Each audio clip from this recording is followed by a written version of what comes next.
Bienvenue à tous sur Verset Hebdo et j'espère que vous allez bien. Je ressens aujourd'hui le besoin profond de vous parler de celle qui se cache derrière Verset Hebdo. Moi, on n'a jamais vraiment cru en qui pense que sa voix n'est pas assez bien, qu'elle ne s'exprime pas comme il le faut et qui malgré tout continue de faire des efforts. Depuis toujours, j'ai souvent été triste, déçue et même dépressive, comme si je n'étais jamais assez bien pour ce monde. J'ai longtemps eu l'impression de ne pas être à la hauteur, de ne pas réussir à surmonter la méchanceté et les horreurs qui se passent dans l'humanité. Avant de connaître Dieu, j'avais déjà cet amour pour les autres, une prédisposition naturelle pour le social, toujours prête à aider, à soutenir. Mais malgré cette envie de bien faire, la vie m'a souvent déçue. J'ai été trahie, déçue en amitié et bien plus encore. Depuis toujours, j'ai rêvé d'avoir de véritables amis. Mais ma première grande désillusion, c'était l'amitié. Peut-être qu'un jour, je trouverai les mots pour décrire ces douleurs, mais pour l'instant, c'est encore difficile. Tout ce que j'ai toujours voulu, tout ce que j'ai rêvé d'avoir, semble être tout ce que je n'ai jamais eu. J'ai traversé la vie de désillusion en désillusion, d'année après année,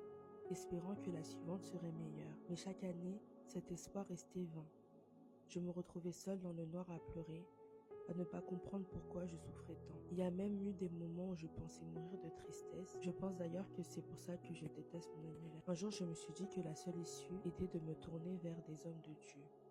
Je voulais retrouver la joie, la paix, comprendre pourquoi tout ce que je vivais était une énième déception. Mais là encore, j'ai été profondément déçue. Ce qui était censé m'aider, ce qui était si proche de Dieu, semblait si éloigné de moi. Je vais être honnête avec vous, il y a eu un moment où j'ai envisagé de mettre fin à ma vie. L'Église malheureusement a joué un rôle dans cette détresse.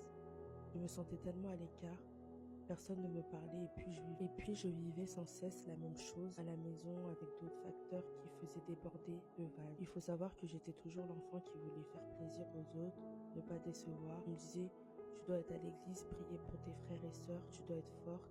Alors que moi-même j'étais en détresse totale, mais je devais garder la paix. Mais quand on laisse le problème perdurer, on finit par craquer. Je pensais tellement que je devais prendre des médicaments pour dormir, que je devais même mettre constamment du bruit pour ne pas entendre mes propres pensées. Ma mère me mettait la pression pour que je sois amie avec les pasteurs. Dans cette église, être proche signifiait donner des cadeaux et faire des gestes qui pour moi n'avaient pas de sens. Certaines personnes ont même abusé de ma situation, mais je veux être claire. Mon but ici n'est pas de détourner qui que ce soit de l'église.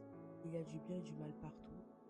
Et il faut savoir faire la part des choses. À ce moment-là, j'ai vraiment cru que prier pour moi ou même simplement me parler ne servait à rien. Pour eux, c'était fini. Il n'y avait plus rien à faire pour moi. Cet échec m'a presque poussé à me détourner de l'église, de Dieu, de l'humain. Mais ce n'est pas ça le message de Verset Hebdo. Ce n'est pas ça ma mission. Parce que malgré tout, je sais que Dieu sauve. Je sais qu'il ne faut jamais oublier que nous sommes tous des êtres humains et que le malin est toujours là, cherchant à nous détourner de l'essentiel. Je ne dis pas que je ne souffre plus, mais avec Dieu c'est moins difficile. C'est comme si parfois il portait cette douleur pour moi. Il me donne la force de persévérer encore et encore. Parfois, je ne poste pas sur Verset Hebdo parce que je me dis que ça ne sert à rien, que ce que je fais est nul. Mais dans ces moments-là, il faut écouter la voix de Dieu. Même quand c'est compliqué, même quand on doute, il faut y croire. Ne rien lâcher. Parce que lui a cru en nous le premier, en donnant sa vie pour toi, pour moi. Je tiens à ajouter quelque chose d'important, s'il vous plaît, ne méprisez pas la souffrance des autres. Avant, j'avais un rapport avec la souffrance et la tristesse qui n'était pas le même. Maintenant, je comprends vraiment et je me dis que ce n'est pas facile. C'est un combat de tous les jours. Et chaque jour apporte son lot de défis. À moins d'une semaine de mes 30 ans, je tenais à vous partager tout ça. Je suis encore ici aujourd'hui et je remercie Dieu pour cela. C'est à lui que je dois ma survie et ma force. Je veux aussi que vous sachiez une chose. Sur cette terre, j'ai été déçue à bien des égards.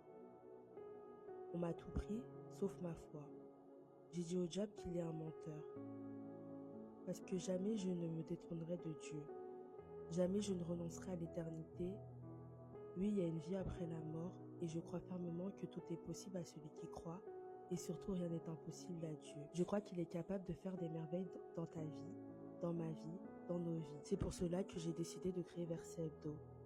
Parce que lui seul peut te guérir, te guider, te conseiller, te consoler. Il est la meilleure chose qui ne peut jamais nous abandonner, nous tromper ou nous délaisser. Je sais que ce témoignage peut sembler triste, mais il y a du positif à venir et j'ai hâte de le partager avec vous.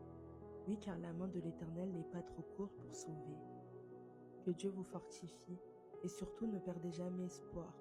Même dans les moments les plus sombres, même quand nous sommes perdus, rappelez-vous que Dieu est là, qu'il veille sur vous, qu'il vous aime profondément. Il y a une lumière au bout du tunnel Et cette lumière, c'est sa grâce infinie. Continuez à croire, continuez à prier, et vous verrez des miracles se produire dans votre vie.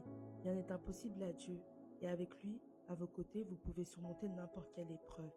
Soyez forts, fortes, soyez courageux et courageuses, car Dieu est fidèle, et il n'abandonne jamais ceux qui se confient en lui.